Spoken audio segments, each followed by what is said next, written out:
Hello and welcome to another episode of Monday Mod Tips. Today I'm going to cover how to wire up the motors in a Strife.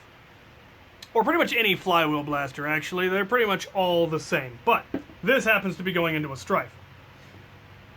I already have the video on how to hook up the motors, how to install the flywheels.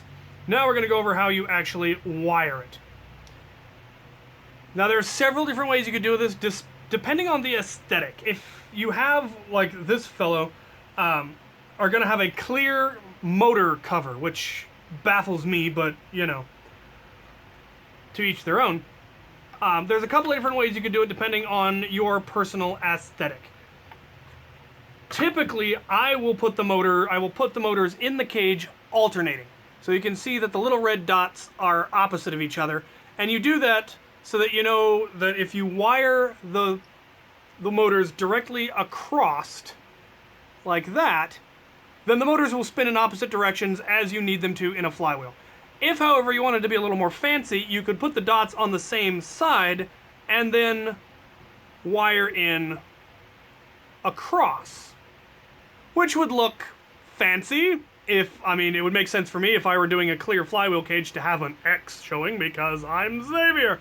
But I don't do clear flywheel cages, so that's not really the point. But you could do it that way also. As long as you know which way is correct, you can do it either way.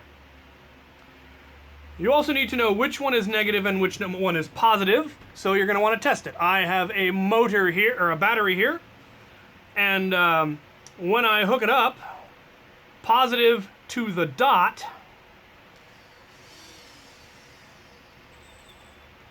it spins the right way.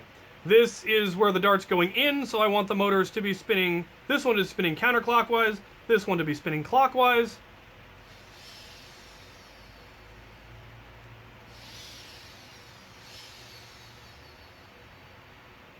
And they are.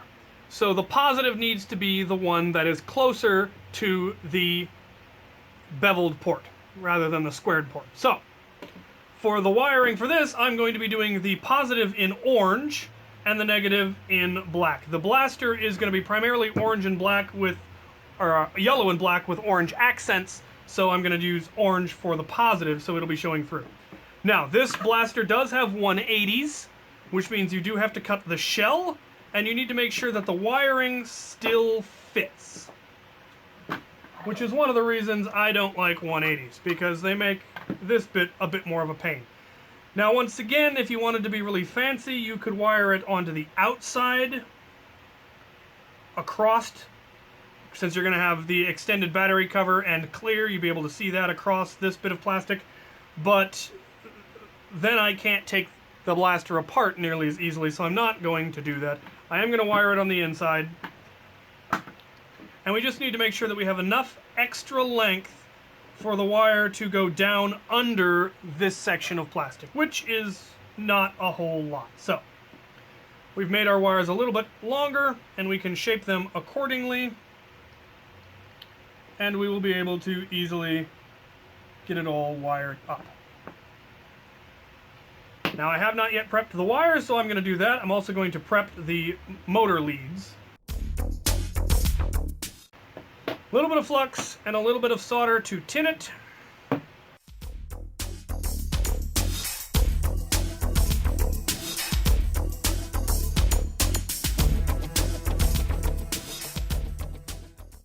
Alright, I have the wires prepped, I have the motor leads prepped. So, the leads closest to the input is going to be the positive.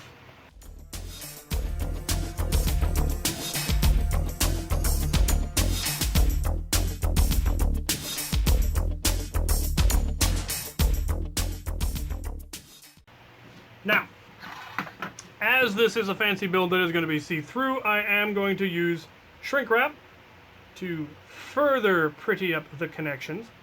Now, I can't complete the shrink wrap on both ends because both of these are going to have another wire that goes to the batteries, of course. So I won't be able to complete the shrink wrap on both ends until I've soldered that, which will be part of probably the next video. But This end I can do, because this is the section that will not have another wire going to it.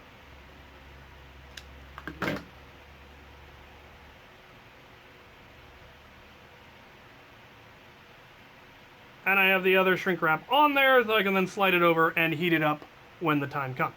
So, that goes there. And does, in fact, not get in the way at all. So, we are successful. Now for the negative side.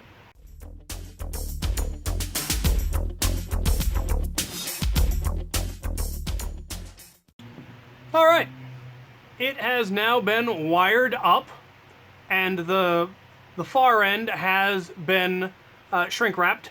The other end will get shrink wrapped once I have the battery wires soldered onto it, and then they'll be shrink wrapped in both directions to get a nice clean setup.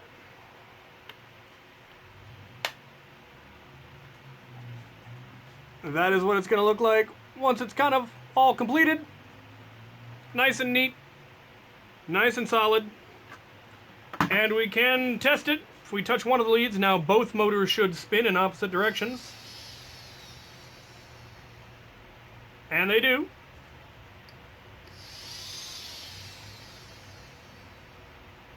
And there you have it. That is how you wire up the motors in pretty much any flywheel cage. So, if you have any further questions, comments, concerns, corrections, I am not an electrical engineer. I do get things wrong. Put them in the comment section below. And as always, I hope this was helpful, and thank you for watching.